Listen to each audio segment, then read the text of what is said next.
This is the Bud Light Seltzer Morning Rush Podcast. Bud Light Seltzer, for those anytime easy drinking occasions. They're going to run and get that boot. The Arkansas Razorbacks have completed the dream season. A baseball team is on the way back. A College World Series title. The Bomb Stadium. I almost got fired because I went Willie the Boss after I had a little too much sauce. This is the Bud Light Seltzer Morning Rush Podcast. We have a loaded guest lineup today, and the article we're about to reference is written by one of our guests, Barton Simmons, 24/7 Sports. Actually, used to live in Nashville with me. He's a college football writer for CBS Sports, and he's the director of scouting for 24/7. He's set to join us at 7:15. He's got Felipe Franks slotted at number 7 when it comes to ranking the SEC quarterbacks. Also joining us at 8 o'clock, my buddy Cody McClure, who does radio for Fox Sports Nashville. He's actually originally from Batesville, went to Batesville High School, and ended up a Tennessee Volunteer. So we'll get a chance to talk with him about the game tonight. But first, let's talk about this Barton Simmons article ranking the SEC quarterbacks. I say that. Let's go to Lisa first, so she doesn't get mad at me. Miss Lisa, I don't want Miss Lisa mad at all. You are on the Morning Rush. Well, good morning. Thank you for taking my call this beautiful morning.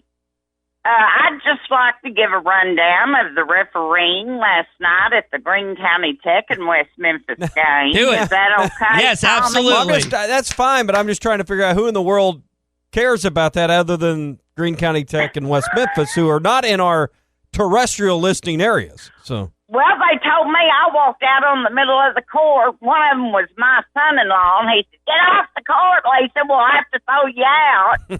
And one of them started laughing. He said, "Are you Miss Lisa?" He said, "Tommy Kraft is my boss." So I said, "Well, he ain't my boss, so I'm going to talk to all three of you." Well, then Who in the world is waved that? Huh? Nothing. I shouldn't ask questions. Carrying on. No, don't ask me no questions. I'm too old. Okay. Then, out of the corner of my eye, who do I see but Chris Moore, the one out of the 5 I believe we did not get in recruiting. So I motioned for him. And he, I did like that with my finger. Y'all can't see what I'm doing, but, when you're wanting somebody to come here, and he pointed to himself like me, and I shook his head, and I said, uh-huh. So here he come, and I'm telling you what, he is a stud muffin. Okay, he walks over there. He's just sweet as he could be. I've got his picture on Facebook. And I said, "I got one question. Are you signed?" Before I say anything, he said, "Yes, ma'am, I'm signed."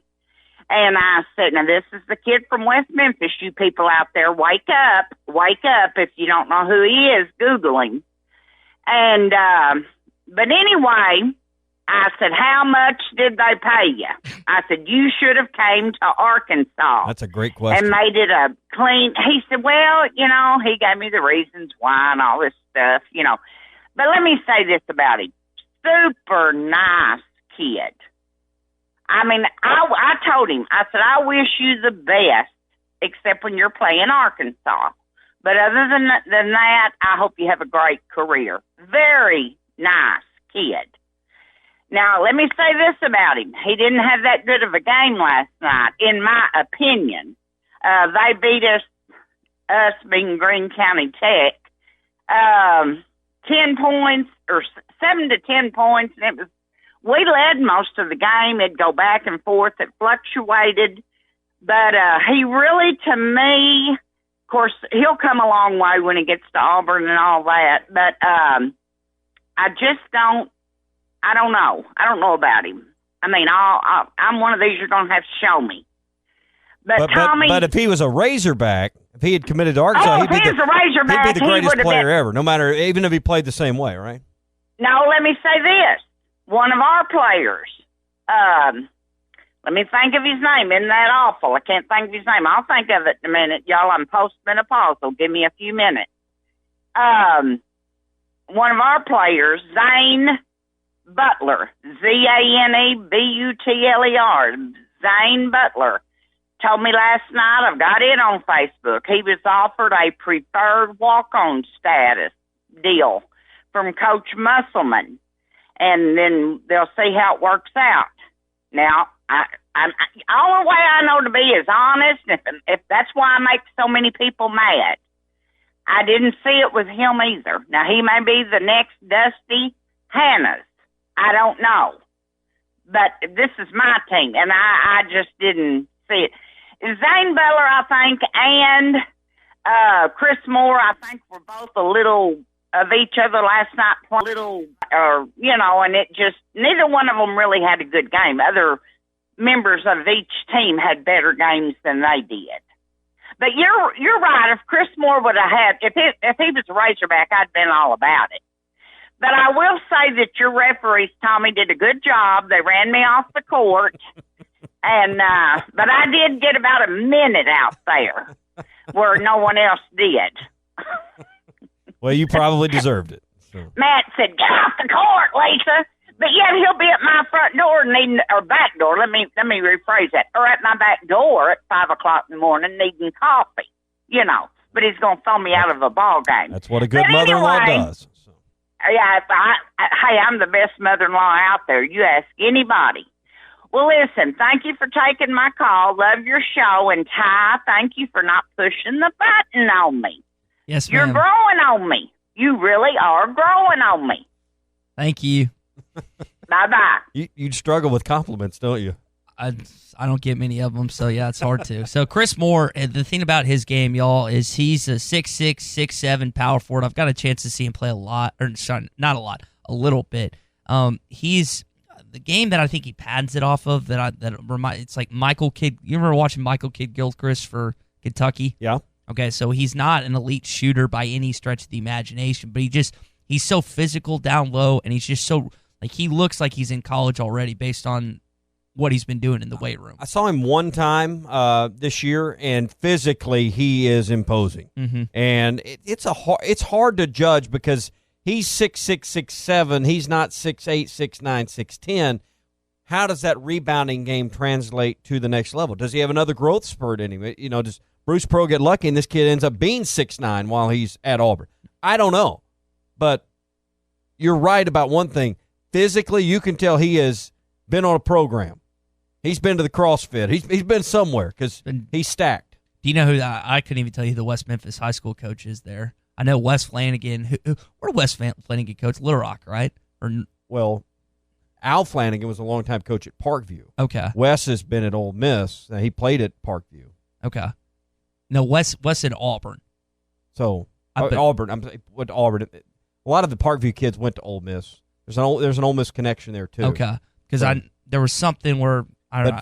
Al Flanagan was the longtime coach at Little Rock Parkview, and now that's where Scotty Thurman's coach. Okay, that's okay. I knew there was an Arkansas connection there. I just couldn't think it was. But a lot of those kids went to Ole Miss. He went to Ole Miss. That's why I was thinking of Wes. I believe he plays college ball at Ole Miss. Yeah. So there's another kid that is at Auburn that is from Arkansas that I'm forgetting his name, but there is that Arkansas connection with Auburn. And hopefully, I got no ill will towards Chris Moore. I hope none of y'all do for not choosing Arkansas. Again, you hope he succeeds. It was funny. Miss Lisa said he was really nice and stuff. Like that's how you should act towards kids. Even like I know you listening right now. You want the top athletes in your state to go to Arkansas, whether it's football, basketball, baseball. But if they choose to go somewhere else, then you should want them to have success regardless. That's just how it should be. But except when they play Arkansas. And that's fair. And I'm okay with that, except when they play Arkansas.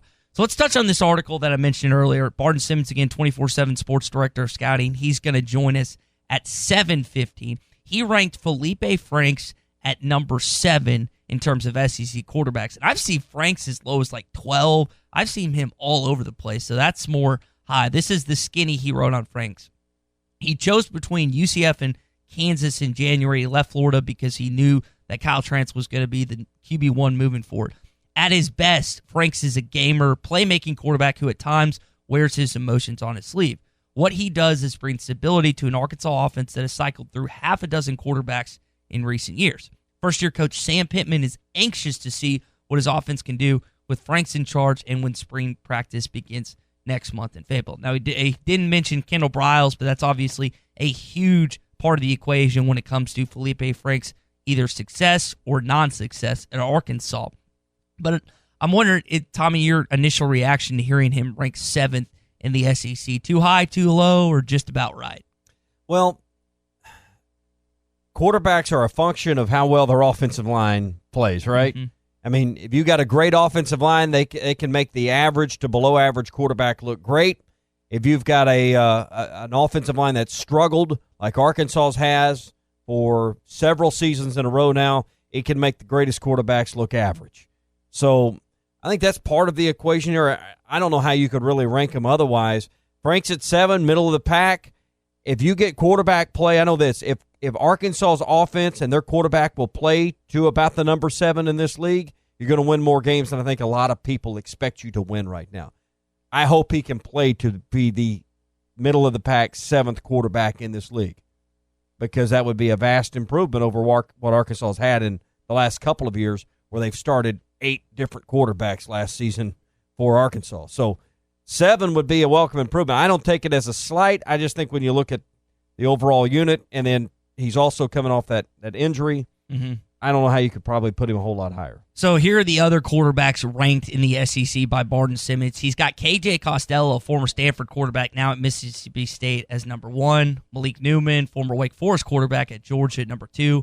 Kellen Mond at number 3, who at one point said he was the best quarterback in the SEC. So 2 of the top 3 are quarterbacks that hadn't played in the league yet. And I'm going to ask him about that, because it's one thing to have success outside of this conference as a QB. It's another thing to have success inside this conference. So I'm wondering if these guys translate. They could. I think KJ Costello's in a pretty good situation with Mike Leach, but who knows, man? Kyle Trask. So Mississippi State, Georgia, and A&M, 1, 2, 3. Yeah. Kyle Trask at Florida is number 4. Mac Jones at Bama, number 5. Bo Nix at number 6 at Auburn. We'll see if he goes up or go down with Chad Morris as his OC. Terry Wilson, number 8 at Kentucky. John Rice Plumlee, number 9, and he's not necessarily going to be the star. I don't think that Ole Miss has announced a starter yet, so that I think people are just assuming he's going to be the starter. Ryan Helinski at South Carolina, number 10.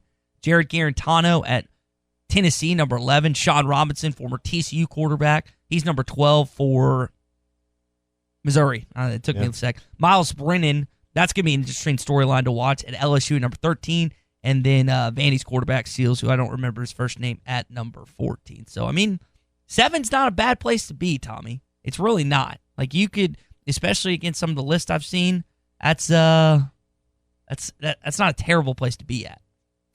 Is the transfer quarterback just going to be the way it always is now? No one's raising their own quarterbacks anymore. There's no development system for quarterbacks, and because of you may have 2 or 3 or 4 in your quarterback room you're developing, but you're always looking on the transfer portal for the next guy. I think is that just where we're at now in college football? I mean, I don't have a problem with it, because you're going to have more interested in coming to the SEC, particularly on a good team with a good offensive line, good offensive coordinator, than probably any other league in America, outside of Clemson in the ACC, that one school. Mm-hmm.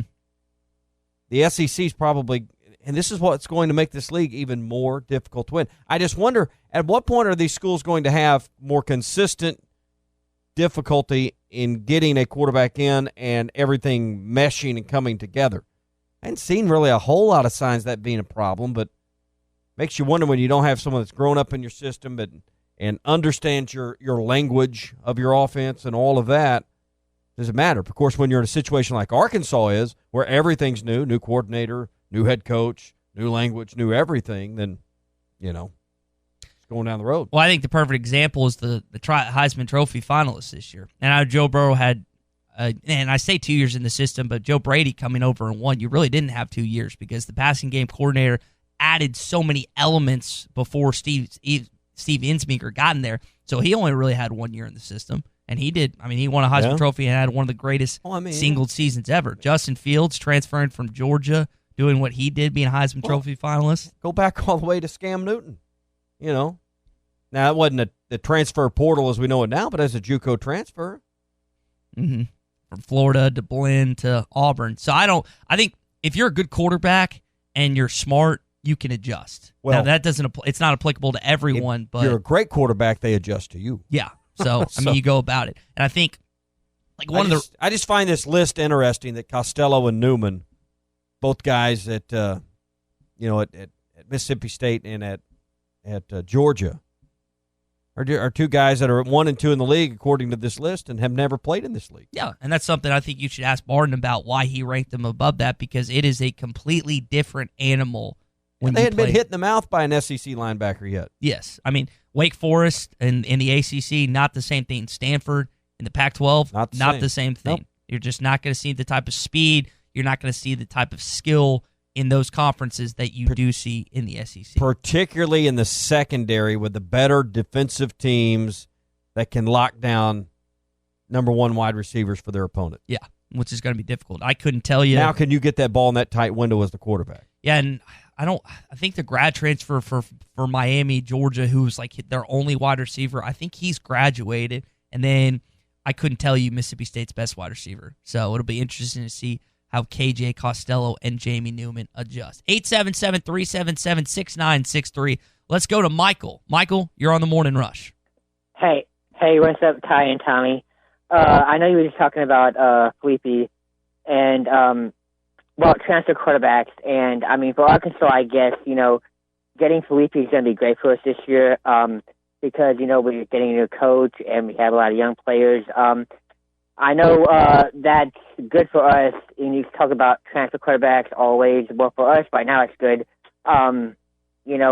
that always going to be the thing in the SEC? Well, if we can recruit, get a freshman, that's going to be good for us.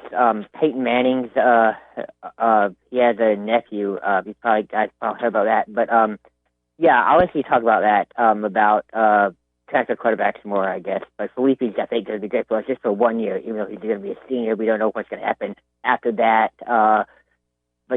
Okay. Thanks, guys. Thanks, Michael. Appreciate it, man. Yeah, I think it's definitely the transfer quarterback is something that's going to keep an eye on. I know Arkansas is obviously you've brought in Malik Hornsby. Mm-hmm. You've got your eyes, and I can't think of the quarterback that they've got their eyes on that they've offered. Who I think has said an official visit. He's a kid out of Texas, 2021 recruit. And I'm blanking on his name, but Kendall Briles has a reputation as a recruiter, but there's always going to be the idea that to go after, or at least look at transfer quarterbacks, but you also don't want to tick off the guys you already got in the system, which is just a hard balance as an OC and as a head coach. And think about this, Ty. If this proposed transfer rule, the changes that are going in where you can, as a student athlete, transfer one time with no penalty, no sitting out, then what does it look like? As far as quarterbacks and just really a lot of positions, but we're talking about quarterbacks in this conversation.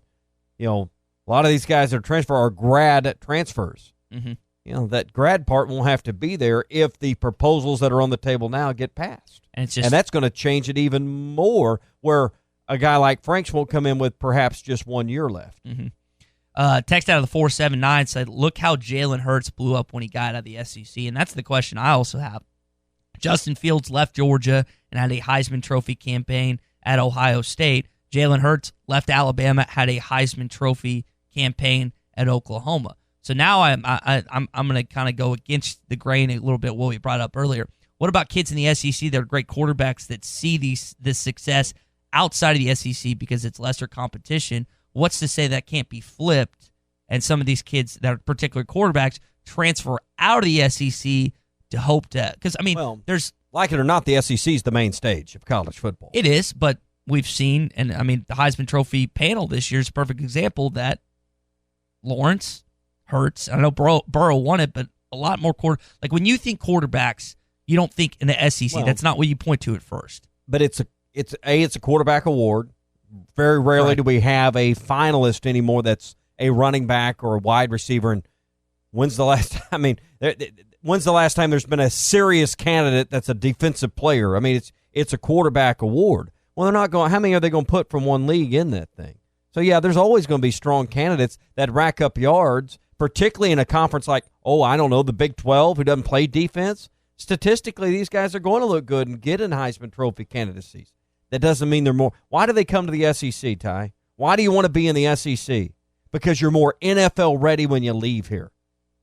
It's the closest thing in college football to the NFL. And that's why these quarterbacks also want to play here. Is it's a lot better for your development if your ultimate goal is to be a starter and stick and stay for a while in the NFL. You're just a lot better off. But your stats look better outside this league. Absolutely. That's what I'm saying. Now, you can also say, you can flip what I just said and say, yeah, but Tommy, there's been more difficulty with SEC quarterbacks translating in the NFL and making a go of it. There's been, but that's just part of the numbers.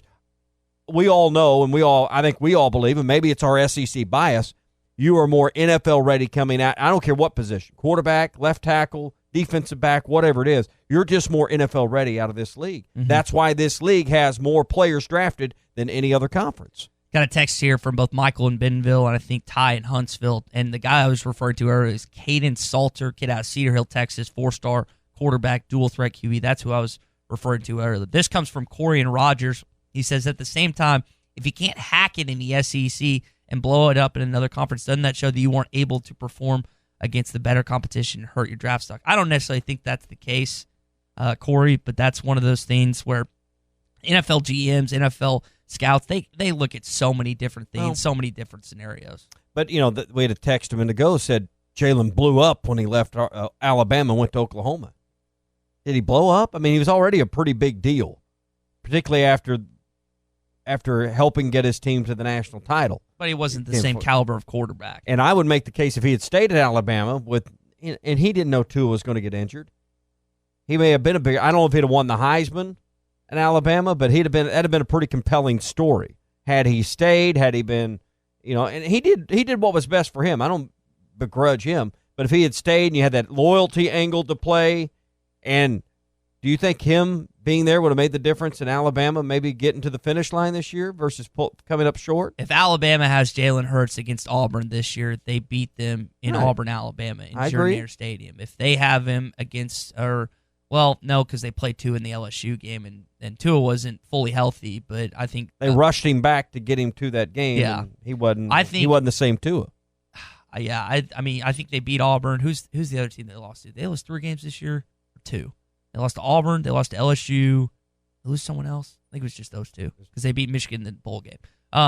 That's my take on that. But I mean, listen, he stayed this previous year. He was able to come in the SEC championship and beat Georgia, and that's why Alabama fans will always hold him in the highest of esteems because he was able to do what he did and ended up playing in that game. So I just think it's interesting. Again, we go back to the point you made earlier that KJ Costello and Malik Newman are at number 1 and 2 on Barton's list. And again, we'll talk to Barton Simmons, the director of 24/7 Scouting, coming up at 7:15. Miles Brennan being at 13 is also something I want to ask him about because as good as LSU was this past year, that's a heavy drop-off. You're listening to the Bud Light Seltzer Morning Rush Podcast. Bud Light Seltzer, available in black cherry, strawberry, lemon lime, and mango. Give is to Alex Collins, straight up the middle, and Collins on the run.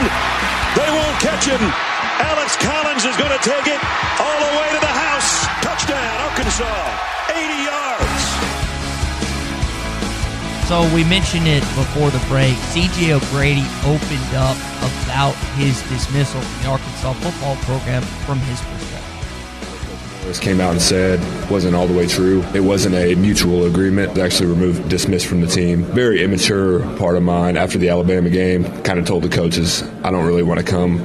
My body's sore. Just lame excuses. Immature. I like to call it the old CJ. I moved past that. Decided to miss the whole workout, and then later that week showed up late to a meeting, and he kind of just said, I think at that time, in my opinion, he was kind of in the hot seat, kind of knew what was going to happen, and he just wanted to make an example.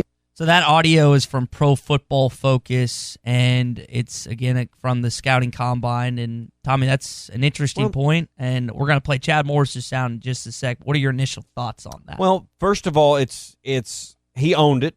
He didn't deflect blame. He said it wasn't all the way true. Some of that, does that sound conflicting to you? That he says a mutual deal, but he was dismissed from the team. But then he comes right back and he says, but I was dismissed from the team because I did it. So give him credit for owning it. That was kind of the part as I was reading through this last night that I was trying to. Well, I took it as it. He said, am I hearing that it wrong? wasn't a mutual decision. Right. He was kicked off the team. And that's why he's saying what Morris said is not all the way true. But then he comes back and says, but the reason I was kicked off the team is because I didn't show up for a workout and I didn't show up for a meeting in the same week. Correct. So he's not trying to while he's saying what Chad Morris said wasn't all the way true, he's not trying to deflect the blame necessarily to Chad Morris if you listen to the whole quote. He's taking ownership. What I hear is a guy taking ownership of his own actions and the consequences that came along with it. And that's not easy to do a lot of times. Mm-hmm. So I commend him for that. But he certainly put himself in a much more difficult situation this week at the Combine, answering questions, having to try to figure out a path to pro football and not finishing his collegiate career at Arkansas the way you wanted to. Want to play Chad Morris's soundbite from back during the season when he had to say about C.J. O'Grady being off the team. We met Sunday evening. We both mutually agreed that what's best for C.J. and what's best for this football program is for him to step away for the final 3 games and to help him perform and prepare for what's next in his life, and we're here to help him with that. So here's what is my initial takeaway from hearing that soundbite from back during the season and C.J.'s. What C.J. I think is trying to say is Chad Morris was trying to deflect some blame off C.J. and saying there was a mutual decision. We decided together. Mm-hmm. What C.J. is saying is like, I appreciate Chad for saying that, but this was my fault. I was kicked off the team because of what I did. That's what I took it as, because I think he's trying to get out in front of this before a scout, a GM, or someone gets whispers of what actually happened or this, or they get the full story, the full backstory of that. So that's how I understand that. Maybe I'm wrong, but that's how I took it. When you watch all these prison movies and they like an inmate goes before the parole board in a movie, and like the thing they always have to do to get parole is what? Say they're guilty and that they're sorry, right? And if you can't own what you did and you can't say you're sorry, they parole denied, right? And that's the way it always goes in the movies. And that kind of a similar is, I don't know if it's a great analogy, but the fact that I think when you're in front of these NFL GMs, you're in front of these NFL executives, you better own what happened. No deflecting blame back to the coach that got fired. No deflecting blame back to anyone else other than you. You're the one that didn't show up for the meetings. You're the one that didn't show up for the workout. You're the one that didn't meet your responsibilities. We've got to know if we're going to invest hundreds of thousands, perhaps millions of dollars into you at some point in the future, that you'll show up for a team meeting. You're going to show up and do your workouts. That all of that is behind you, mature to the point, and that you learn from this. Mm-hmm. You've got to show contrition. You've got to show that you're taking ownership of it, or I think a lot of people want to move past, because there's plenty of people who'd love to have the job. Correct. That's why they have this deal in Indianapolis. It's just a big job interview. That's all it is. And this has been a reoccurring theme with CJ from his days at FHS, Fayetteville High School, to Brett Bielema's tenure, to Chad Morris's tenure. And like he said, he hopes this is the new CJ. He hopes he can move forward. I hope the best for the kid. I hope he kills it in the NFL. I hope he makes a roster and eventually becomes a starter. But I think when you have this type of stuff in your background, it's hard to overcome, not only from your own vantage point, but from others to see you in a new light as well, Tommy. Yeah, I mean, you've got to just show the maturity that, hey, I've learned from this and I've grown up, and because they're not wanting to hire kids in the NFL. They're wanting to hire men, adults, because they don't have time to babysit you. That's Correct. The bottom line. Correct. They don't have time to. I mean, what happened when Ryan Mallett didn't make that practice, that famous practice where he overslept, and the coach said, they came out, should we call and wake him up? And O'Brien said no. He wasn't quite that pleasant about it, but no, he's a man. It's his job to set the alarm and get up on time. Mm-hmm. They don't have time to babysit you to make sure your alarm is set and you get to practice on time. This is big boy football. JT in Hot Springs texts in. He says, I think this makes CJ look worse. He quit, period. Why would you want to draft a player that quit on his team? Most likely he's going to quit again. He's had problems since junior high. I haven't heard about those problems since junior high. I've just heard things since high school. But, I mean, you can look at this two ways. You can look at it as a way that he quit on his team and he's just like, I'm done with this season. I'm just going to pack it in for the NFL. Or you can look at it on the fact that he's trying to reconcile his decisions that were probably in the wrong and trying to turn over a new leaf. Will he? I don't know. That's.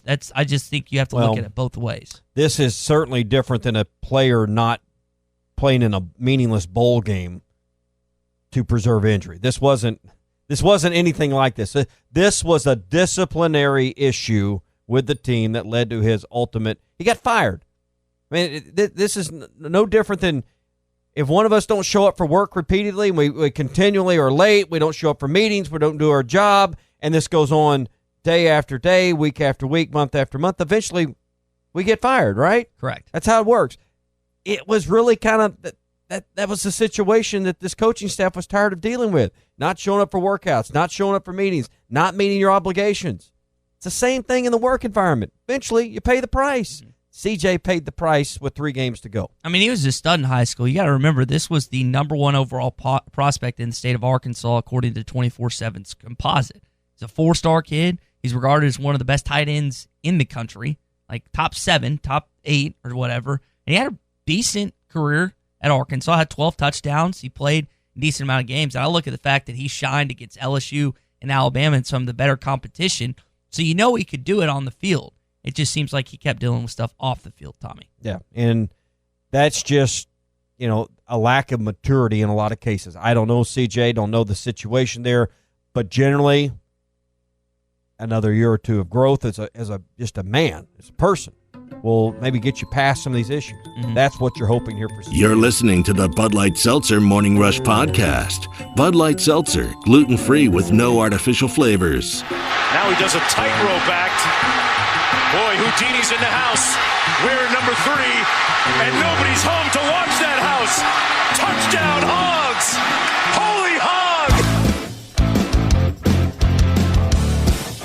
All right, let's talk to our guest now, Barton Simmons, college football writer for CBS Sports, also the 24/7 Sports Director of Scouting. Barton, good morning. I know you're a busy man, so thanks for carving out some time for us this morning. Good morning. Yeah, happy to do it.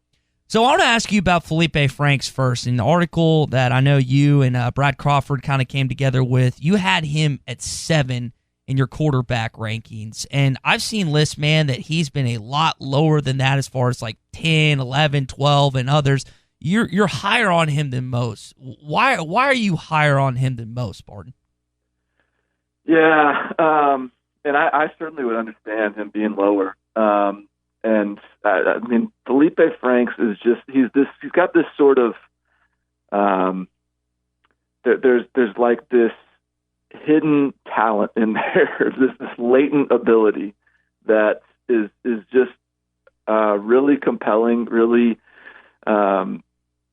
tempting to sort of bet on. And to be honest with you, the body of work maybe hasn't quite shown that he should be as high as like I had him in that list. But I still think, this guy's played a lot of football.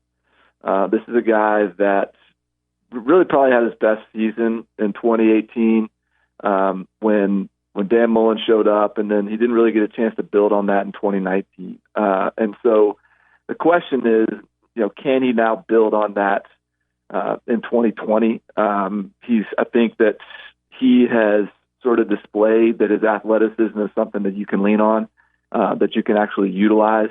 And so, I think that's an option for Arkansas to add a dimension to his game, or to lean on an extra dimension to his game. We all know about the arm talent, the body, the physical tools. He's been a little bit erratic at times over the course of his career, but I think this is his chance to really settle in. There's no doubt he's the starter. I think there's so many expectations at Florida. I think it'll almost be beneficial to him to be in a situation where, look, the quarterback's been horrible at Arkansas, Felipe. Like, just go out there and be decent, man, and you're in good shape. And I think that's the type of thing that could really benefit him. And so it's probably an optimistic spot for Felipe Franks, but I think it just sort of speaks to the ability that I think is in there if he just has the confidence that he's the man and that he can sort of take that next step. Barton, how much do you think Kendall Briles is going to help his development? I mean, I think Kendall Briles is a big element here, and sort of creating an environment that you can be optimistic about what Felipe Franks can be. That's a guy. I think that system is quarterback friendly. It's simple. It's I also think the fact that Arkansas actually has some weapons at wide receiver, some young talent that I think, kind of allows him to implement that system as well. And so, maybe you're not as optimistic. Maybe I'm not as optimistic if another offensive coordinator is in there. But I do think that Kendall Briles' presence there gives you another reason to think that Felipe Franks can take that next step.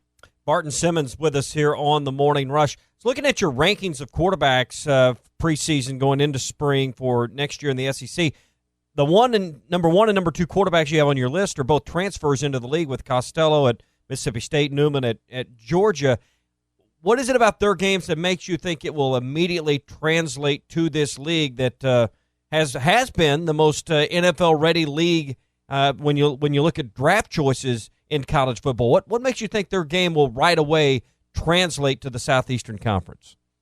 Well, I just think you need to look at where they're coming from, and I'll also say that this is a little bit of a commentary on just the state of quarterbacks in the league. I don't think most years these guys are the type of players that I would have at the top of the list. I just think this is a little bit more of a middling season for quarterback play in the SEC, and so you kind of just look up, and I was almost surprised to land on those two guys at the top of the list, but that's sort of who I felt the most confident in terms of kind of what they've shown, what I've seen from a skill set standpoint, and I think that a big element to this is because I know, like, a lot of SEC people, they're kind of, they almost took offense to the guys outside of the conference coming in and being at the top of my rankings, and I think one way you have to look at that is you have to look at where these guys came from. KJ Costello, for example, like, let's throw out 2019. He only played about 4 games. He was injured most of the year. Hard to really judge that season. So if you go back to 2018, he led the Pac-12 in passer rating. He's a 3,500-yard passer, 65% completion, and he was doing it at Stanford, a place that's traditionally a run-heavy offense that turned to the pass game because they were really sort of tailoring their offense to him because he was that good. And I think on top of that, it's been a really beat-up offensive line over the last really 3 years at Stanford, and hadn't been that quality of an offensive line. And so KJ Costello was taking his lumps. And I think for him to be able to step in with the tools he has at Mississippi State, I think that now I'm not super confident in the receivers at Mississippi State, but I think the offensive line and just the Mike Leach system is going to really fit him well and give him a real opportunity to make a huge splash. And so I just think sort of that is a plus for him coming into the SEC with a little bit of better system and offensive line in front of him. The same thing can be said for Jamie Newman. He had some ups and downs, but overall, when you add 575 yards rushing to his total, and you look at his productivity over the course of the year in terms of just sort of yards per game produced, he was 20th in the country last year for a Wake Forest program that has nowhere near the kind of talent around him that he'll have at Georgia. So sure, he's playing in a tougher league, but he's also playing with one of the most talented teams in that tougher league, whereas Wake Forest is middle of the pack at best in the ACC, and they're still able to put together one of the better seasons that they've seen under Dave Clawson. He really only had Sage Surratt to throw to at Wake Forest. He's going to come in and have George Pickens to throw to, Dominic Blaylock, Demetrius Robertson. Those guys are all returning 3 of the top 4 receivers. I just think Jamie Newman is poised to really break out, and I think that Georgia's got an offensive coaching staff in place that Kirby Smart has really kind of got to produce on offense, and I think that those guys are going to be very highly incentivized to make Jamie Newman a really good quarterback.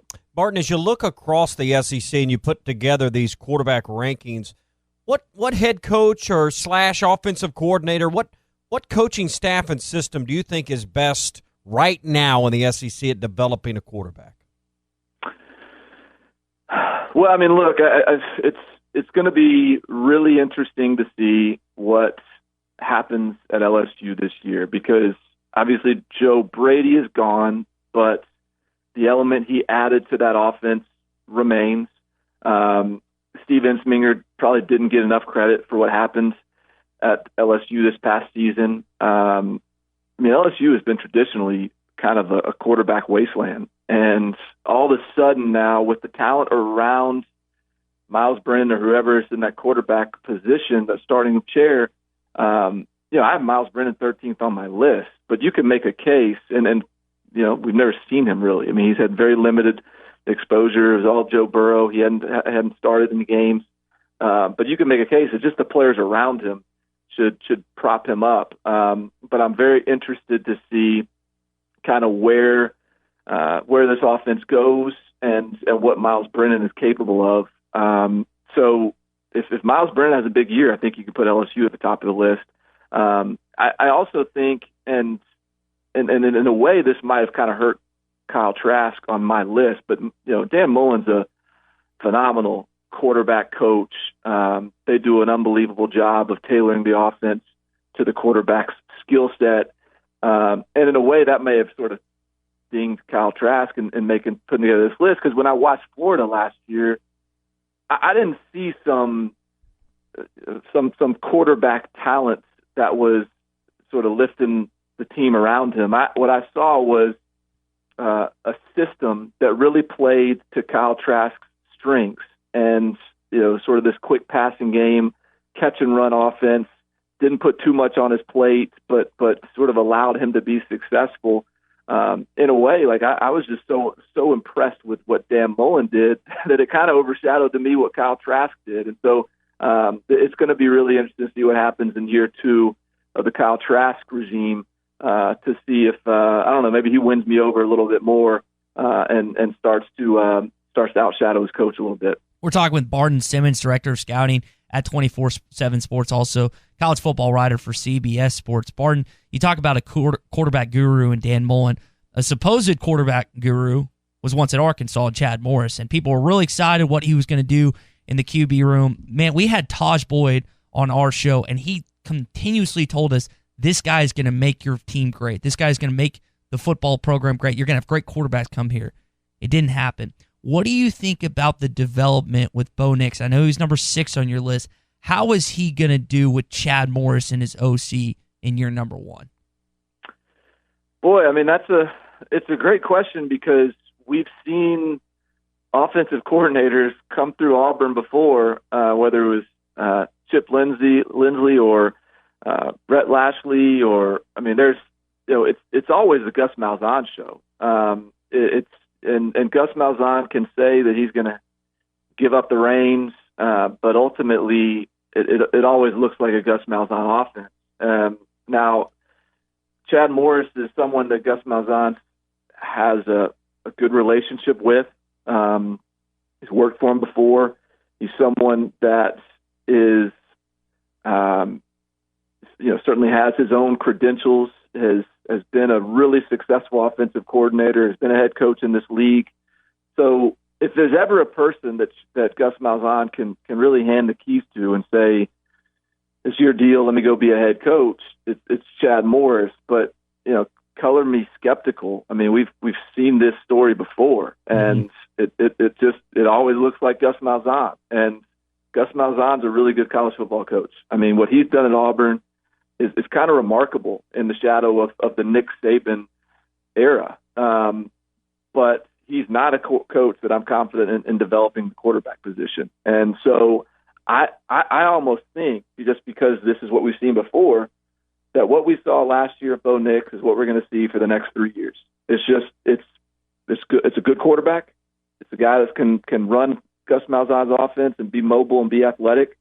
But I have no confidence that he's going to start to elevate his game into something that he didn't show us as a freshman, because that's not what's happened under Gus Malzahn at the quarterback position. Certainly not for quarterbacks that aren't sort of run-first type guys. And so we'll see if he proves me wrong there. But I think the history's taught us to not expect a whole lot different from the quarterback position with the Gus Malzahn offense. Yeah, I think Marshall took a step back in 2014, and Stidham didn't necessarily elevate his game his final year at Auburn. Barton, last question. We'll top off the interview with this, man. We had Steve Wiltfong, your coworker, on about a week or so ago asking him about Malik Hornsby. And back in 2018, you said from an upside perspective, he's probably got as much ceiling as anyone in this class. Barton, do you think Malik Hornsby is going to eventually be a top-tier SEC quarterback at Arkansas? I think a lot has to do with how he's developed. I think a lot of that is on Kendall Briles or whoever is developing quarterbacks over the long haul. The short answer to your question is he is absolutely, I think, capable of that. And you said that quote was from 2018. I don't remember it specifically, but I believe you. And I would probably say after that quote, I may have backed off it a little bit. Mm-hmm. But then I saw his senior season, and we saw him in person at the All-American Bowl in San Antonio. And I'd say I'm kind of back on that train again. And he was a more consistent, more natural thrower than I gave him credit for. And I think that when you see him in person, at least for me, it almost was, I liked him even better than seeing it on film. And so the athleticism is there. You're going to need to sort of put an offense together that allows him to showcase that. But I think that his passing ability, his throwing ability is further along than I had anticipated. And so given his talent, given the games he's won, the competitor he is, yeah, I'm pretty excited and optimistic about what he can be. And I'm really hopeful that Arkansas can kind of devote the attention to developing him and put him in a position to be successful. Because I think if you do, it's like I said, maybe there's some boom or bust to it, but man, if you hit on that one, that kid's got a chance to be really special in this conference. Barton Simmons, college football writer for CBS Sports, also the director of scouting at 24/7 Sports. Barton, I appreciate the time, man. Tell GP Greg Pogue I said hi. Yeah, will do, guys. Appreciate it. See you, buddy. All right. Good stuff, man. Yeah, got a lot to get to, a lot to react to. A lot of good quarterback talk there. Brought to you by Williams Tractor. New Holland dealer days are back at Williams Tractor. They're helping you tackle the season ahead with special preseason savings that feature 0% financing and cashback offers on select New Holland hay tools, tractors, and material handling equipment. It's all right now at Williams Tractor in Fayetteville, Berryville, or Bobcat of Northwest Arkansas in Rogers. So the quote I referred to was when Malik Hornsby was getting looked at by SMU and some other schools. And again, like Barton and I were talking about back in 2018, Tommy, he said that. Then he said he backed off a little bit. There was some stuff that he just kind of stepped back a little bit. And then he got back on the train. We've had Steve Wiltfong on, who's the director of recruiting at 24/7 Sports. Now Barton comes on, the director of scouting at 24/7 Sports. They seem to really like this guy. And I know that great high school players don't always translate, but when you hear guys that cover this business, cover recruiting on a daily basis continuously, you got to be excited about the projection of Malik Hornsby. Yeah, Hornsby, but he's also, we said a lot of these things, maybe not to this degree, about KJ Jefferson. I'm interested to see where's KJ's development and how does Hornsby play into this timeline and what happens with those two, because we're now in this transfer portal world where quarterbacks come and go. It seems like Arkansas is going to have a couple of good options. If Franks is the guy right now, Felipe Franks, a couple of good options to look at beyond him as your starting quarterback. I'm curious the timeline, and we'll hear and we'll see what happens after the season with Felipe Franks, because there's still the idea out there that he could apply for a medical waiver, right, and play for another year. But that has to be done following the season, correct? As I've read it and it's explained to me. So he could get what I call it the Cody Walker rule, because Cody Walker seemed to play forever at the University of Arkansas because he was always having season-ending injuries that derailed a lot of his playing time. And Franks could potentially get that kind of waiver as well. Yeah, and so but at some point, if you're an NFL prospect, you probably. He has a good year, and he's a true NFL prospect. Father Time starts working. And he's a pitcher, too, Tommy. Like, he could pitch. Like, Phil's always, how Phil is. He's always pushing the baseball agenda, and so he can pitch, too. That's something to keep an eye on as well. All that's great and fine. let's just get through this year and see if you can scare bowl eligibility somehow. Mm-hmm. Yeah. See if you can scare 5 or 6 wins up. Here's what I think. You're in a situation where Chad Morris gets fired. You have no idea what's going to do. Let's just go over the timeline. Then you supposedly miss on Lane Kiffin, and you're down the dumps. Then Sam Pittman delivers a gorgeous press conference where he's emotional, and you're like, man, you're on this guy. You're still, again, it's hard not to be slightly pessimistic as an Arkansas fan, especially as an Arkansas football fan, based on what's happened the last couple years. But things like you're trying to inch into positivity with a great DC hire in Barry Odom, a great OC hire in Kendall Briles, a top 30 recruiting class when you were at 118 at one point, and you're just trying to slowly but surely get back there. But like you're saying, we can't go too far forward, put the cart before the horse when it comes to the season, because they could very well go 3-9, and you could be right back where you are. Yeah, and there's so much to this season that doesn't.